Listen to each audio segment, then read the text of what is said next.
नमस्कार, मैं आपका दोस्त संजीव। स्वागत है मेरे YouTube चैनल पे। और आज का ब्लॉग्स बहुत ही इम्पोर्टेंट है क्योंकि आज मैं निर्वाचन से संबंधित बातें बताने जा रहा हूं। और आज मैं आपको बताऊंगा पीठासीन अधिकारी पीओ के क्या कार्य और क्या दायित्व होते हैं इसके बारे में। तो बने रहिए ब्लॉग्स में और वीडियो को अंत तक ज़रूर देखिए। किसी भी मतदान केंद्र पर शांतिपूर्ण मतदान तथा सुचारू रूप से मतदान प्रक्रिया के संचालन की अहम जिम्मेदारी पीठासीन अधिकारी की होती है। पीठासीन अधिकारी अगर सिस्टमेटिक ढंग से अपने कार्यों का संचालन करते हैं तो निश्चित रूप से वे मतदान का सफल संचालन कर पाते हैं। इसके लिए हम चाहें तो उनके कार्यों को 3 भागों में विभाजित कर सकते हैं।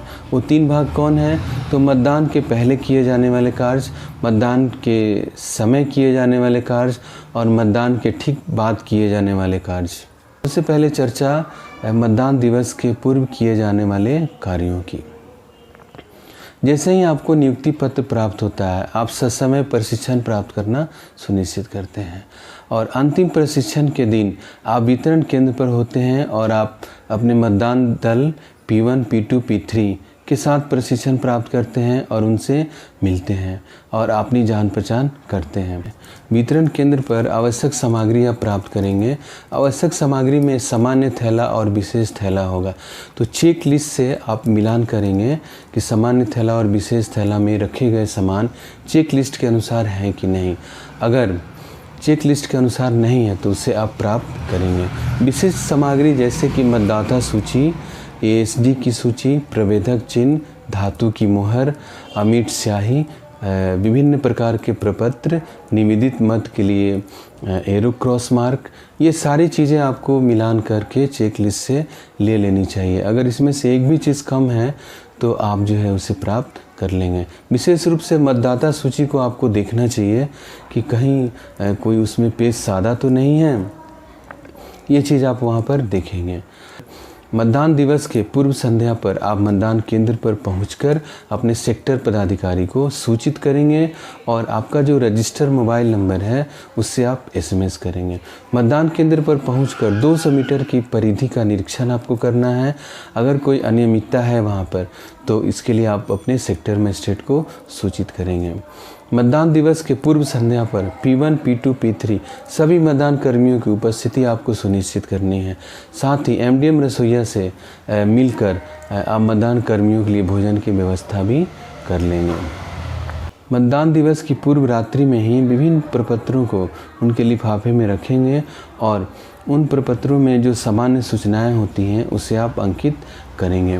मतदान दिवस की पूर्व रात्रि में ही मतदान कक्ष मतदान कर्मियों यानी कि PO, P1, P2, P3 और पोलिंग एजेंट के बैठने की व्यवस्था को आप चिन्हित कर लेंगे। और रात्रि विश्राम आपको सचेत रहते हुए करना है और मॉक पोल से 2 घंटे पहले आपको जगना होगा। दूसरा आपका जो भाग है कि मतदान दिवस के दिन आप क्या करेंगे।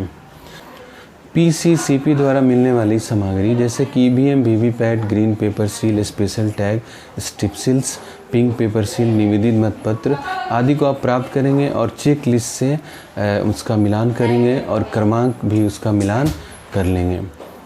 मतदान कक्ष आप तैयार करेंगे। मतदान कर्मी और मतदान अभिकर्ता के बैठने की व्यवस्था आप करेंगे। साथ ही उनके पदनाम का पोस्टर भी आप लगाएंगे। एक प्रवेश द्वार पर आप प्रवेश का पोस्टर लगाएंगे और निकास द्वार पर निकास का पोस्टर लगाएंगे। मतदान अभिकर्ता के पात्रता की आप जांच करेंगे और उन्हें आप नियुक्ति पत्र देंगे, उनकी नियुक्ति करेंगे। साथ ही आप मशीनों को कनेक्ट करेंगे। BU को आपको VVPAT से कनेक्ट करना है और VVPAT के केबल को CU से जोड़ना है। ये ध्यान आपको रखना होगा। वास्तविक मतदान से ठीक 1 घंटा पूर्व आप पोलिंग एजेंट की उपस्थिति में मॉक पोल की शुरुआत करेंगे।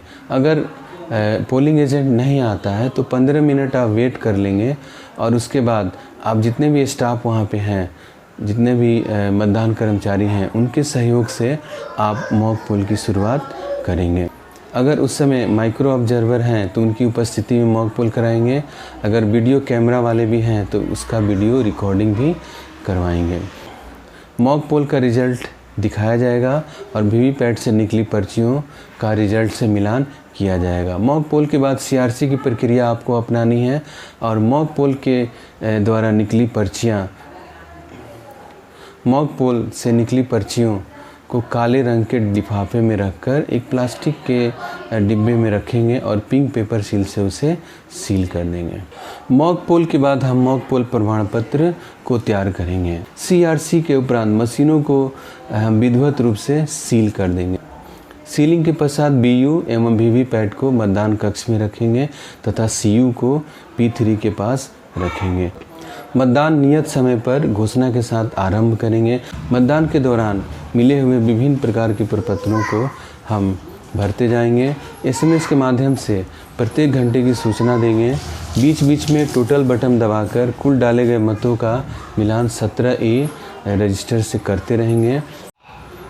मतदान की समाप्ति के समय तक अगर मतदाता पंक्ति में खड़े हों तो ऐसी परिस्थिति में पंक्ति में खड़े सभी मतदाताओं को हस्ताक्षर युक्त एक पर्ची निर्गत करेंगे और जिसका क्रमांक अंतिम मतदाता से होगा उनका भी हम मतदान कराएंगे और अंतिम मतदाता के मतदान हो जाने के बाद मतदान की प्रक्रिया को समाप्त करेंगे और इसकी घोषणा करेंगे। तीसरे भाग में हम क्या करेंगे कि पीठासीन पदाधिकारी मतदान समाप्ति की घोषणा करेंगे और आयोग द्वारा निर्धारित समय के उपरांत अंतिम मतदाता द्वारा मतदान कर लेने के बाद हम टोटल मतों का मिलान करेंगे और मतदान समाप्ति की घोषणा करेंगे। फिर क्लोज बटन दबाना है और सीयू को स्विच ऑफ करके सभी केबल को अलग करेंगे तथा वीवीपैट का जो नॉब होता है उसको स्लीपिंग मोड में हम करेंगे। सभी मशीनों को उनके बक्से में रखकर और बक्से को एड्रेस टैग से सील करेंगे। विभिन्न प्रकार के प्रपत्रों को उनके संबंधित लिफाफे में रखेंगे। स्टैचरी, नॉन स्टैचरी, थर्ड लिफाफा, फोर्थ लिफाफा। खुला लिफाफा के प्रपत्रों में वांछित सूचनाएं भरेंगे और उन्हें भी हम खुला लिफाफा में रखेंगे। PCCP के साथ सभी सामग्रियों को लेकर वज्रगृह की ओर प्रस्थान करेंगे। वज्रगृह में सभी सामग्रियों को प्रपत्रों सहित जमा करेंगे और प्राप्ति रसीद प्राप्त करेंगे। प्राप्ति रसीद के 3 भाग होते हैं। एक भाग आपको रखना है, एक भाग PCCP टीम को देना है और एक भाग जमाकर्ता ले लेते हैं। तो ये ध्यान रखना है। अगर इस तरह से आप काम करते हैं एक सिस्टमेटिक वे में तो आप अपने काम को सही ढंग से कर पाएंगे और सफल मतदान का संचालन आप कर पाएंगे। तो कैसा लगा वीडियो ज़रूर बताइए, लाइक, कमेंट और शेयर ज़रूर कीजिए। यदि आप मेरे चैनल पर नए हैं तो प्लीज़ सब्सक्राइब भी कीजिए। मिलते हैं ऐसे ही किसी एक अच्छे वीडियो के साथ। जय हिंद,